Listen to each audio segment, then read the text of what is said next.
পৰৱৰ্তী বাতৰিলৈ আহিছোঁ। ঠিকাদাৰৰ অকমন্যতাৰ বাবেই দুবছৰতো সম্পূৰ্ণ নহ'ল এটা পথৰ কাম। হয়, আমি দেখুৱাই আছোঁ লখিমপুৰ জিলাৰ নাওবৈচা সমষ্টিৰ জুবনগড় গাঁও পঞ্চায়তৰ অন্তৰ্গত 4 নং ধৰমপুৰৰ এটা পথ, যিটো পথৰ কাম সম্পূৰ্ণ নহ'ল দুবছৰতো। আহমেদপুৰ কুতুবপুৰ গড়কাপ্তানি পথৰ পৰা 4 নং ধৰমপুৰ চাৰিআলিলৈকে অহা পথছোৱাৰ কাম ভালদৰে নোহোৱাৰ অভিযোগ তুলিছে স্থানীয় ৰাইজে। আনহাতে মেহেৰা নৈৰ ওপৰৰ দলংখনৰ দুয়োপাৰ মাটিবোৰ খহাই নিয়াৰ ফলত ৰাইজে যাতায়াত কৰিবলৈ যন্ত্ৰণাত ভুগিবলগীয়া হৈছে আৰু সেয়ে ভুক্তভোগী ৰাইজে অতিষ্ঠিত হৈ প্ৰতিবাদ কৰিবলৈ ওলাই আহিছে। আৰু আমি এই মুহূৰ্তত খবৰ ডেস্কৰ দৰ্শকসকলক তাৰ কিছু দৃশ্যাংশ আৰু তাৰ স্থানীয় ৰাইজৰ অভিযোগ শুনাব বিচাৰিছোঁ।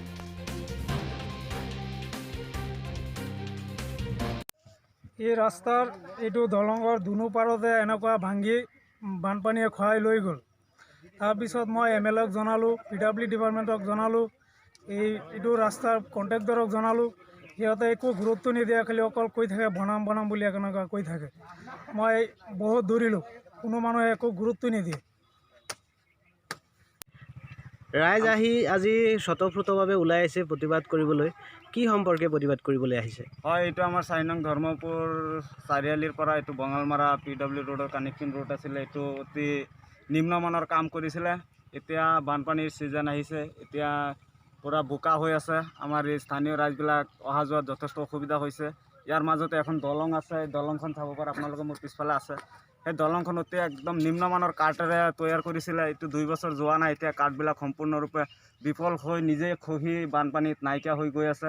এনেকুৱা অৱস্থাত আমাৰ গাঁৱৰ ৰাইজবিলাকে বহুতো কষ্টৰ মাজত আছে। সেইটো কাৰণে মানে আমি অনুৰোধ জনাইছোঁ চৰকাৰৰ ফালৰ পৰা যে অতি সোনকালে আমাৰ এইখন ৰাস্তা যাতে মানে ভাল কৰি দিয়ে।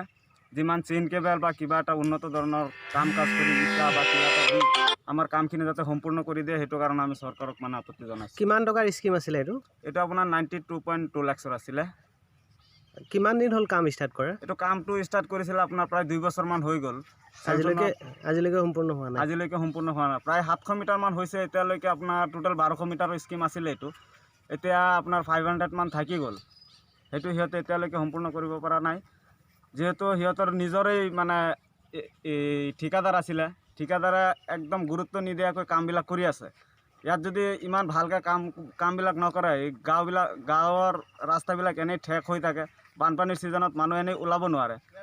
সেইটো কাৰণে আমি মানে অনুৰোধ জনাইছোঁ যে যেনেকুৱা ঠিকাদাৰে একদম মানে তাৰ নিজৰ MLAৰ ফাউণ্ডেশ্যনৰ পৰা যোনটো কাম দিছিলে, MLAৰ ভাতৃ হয় তেখেত, এই একৰামুল হক চৌধুৰী তেখেতৰ নাম, সিয়ে কামবিলাক কৰি আছিলে।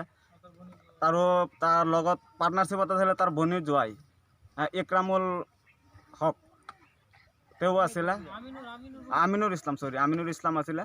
তেওঁ লগত জড়িত হৈ আছে, কিন্তু কামবিলাক একদম মানে নিম্নমানৰ কাম কৰিছে।